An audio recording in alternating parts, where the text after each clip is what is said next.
Have you ever stopped to think about why you believe what you believe politically? Why your views feel so right to you?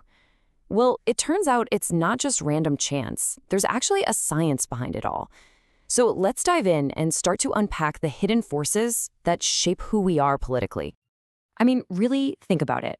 Why is it that you and your best friend, you guys agree on music, movies, everything, but then you find yourselves on totally opposite sides of a political debate?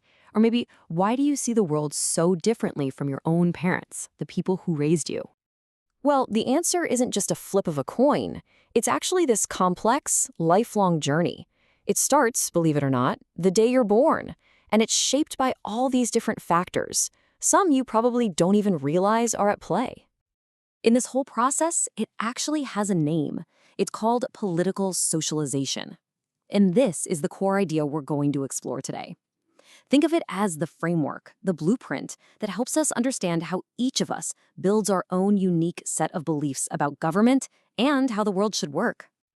Okay, so where does this journey even begin? Let's start at the very beginning with our first political teachers, our families, and our schools. These are, without a doubt, the foundational pillars of our political identity. So first up, family. This is, hands down, the biggest one. There's this idea in political science called the primacy principle, and it's pretty simple. What you learn first, you learn best. And this isn't just about hearing my parents vote this way. It's so much more subtle than that. It's the news channel that's always on in the background, right? The conversations you overhear at the dinner table, the values that are talked about day in and day out. This is where we get our first ideas about authority, respecting the police, or how we should view our leaders. And yeah, a lot of the time, where our party identification starts to form. All right, next up is school, and school kind of has two jobs here. First, there's the explicit role. That's your government or civics class, where you learn the nuts and bolts of how the system works. But then there's the implicit role, which might actually be even more powerful. This is like the hidden curriculum. It's saying the Pledge of Allegiance, it's voting for class president, it's being in a classroom with kids from totally different backgrounds. You're learning the norms of being a citizen without even getting a grade for it. But of course, as we get older, our world gets bigger than just family and school.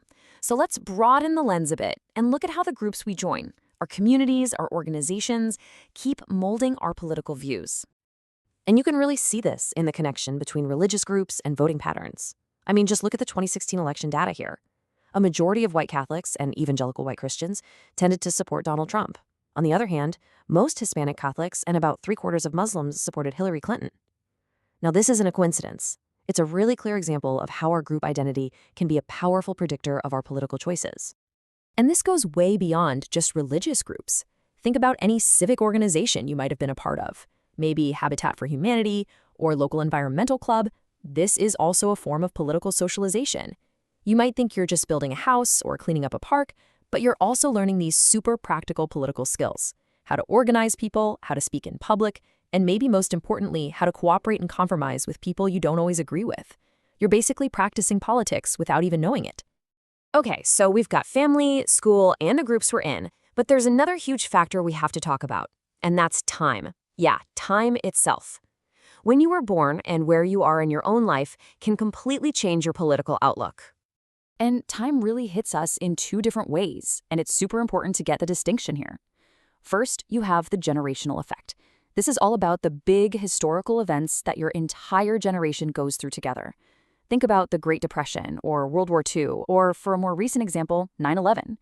These massive shared experiences create a kind of collective political personality for a generation. Then you have the life cycle effect. This one's more personal.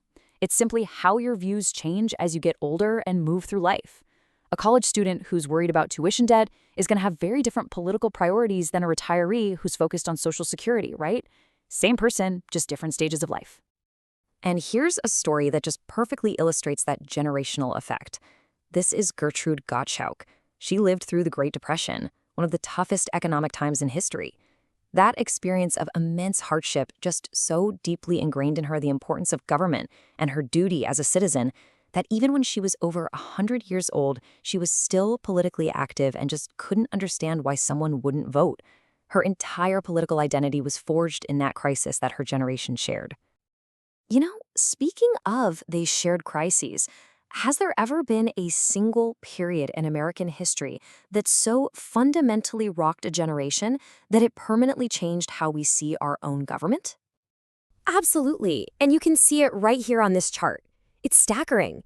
In the mid 1960s, a solid 75% of Americans trusted the government to do the right thing. But then, the Vietnam War and the Watergate scandal happened. And by 1976, look at that drop. Trust had plummeted to just 45%. And this wasn't just a temporary dip, it was a profound generational shift. That deep-seated skepticism has never really recovered, and it has defined American politics ever since. And you see these same kinds of generational divides on big social issues too. Take same-sex marriage. In 2017, about 70% of millennials were in favor of it. But for the silent generation, folks who grew up in a completely different social era, that number was closer to 40%. It's just a really stark example of how the world you grow up in shapes your values. So we have family, school, groups, and the generation you're born into. All of these things are mixing together.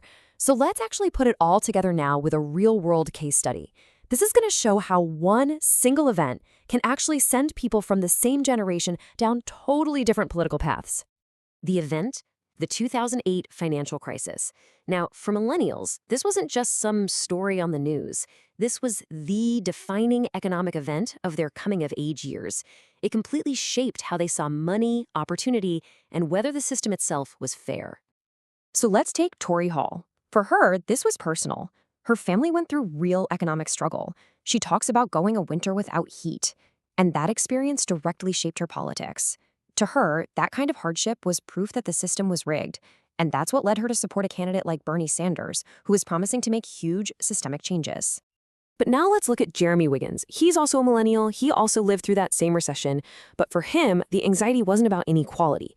It was about job security. His number one concern was, will there be a job for me when I graduate? And that perspective led him to support Donald Trump, who he saw as the candidate who would deliver that economic growth and create those jobs. So here it is, right? The million-dollar question. You have the same generation, the same massive, defining recession.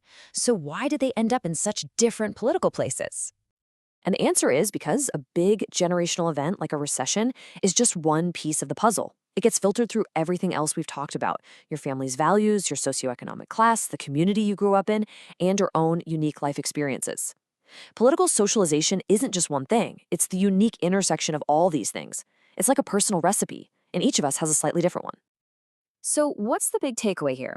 Your political identity is like a complex tapestry woven from all these different threads. It's not just one thing. It's shaped by your family, your schooling, the groups you're a part of, and your own special place in history. And maybe the most important thing to remember is that it's not random and it's not fixed in stone. It's a living, breathing thing that can and does evolve throughout your life. So that leaves us with one final thought. And it's a question for you. When you look back at everything we've covered, family, school, your community, maybe a big historical event you lived through, what single factor do you think had the biggest impact on shaping what you believe today?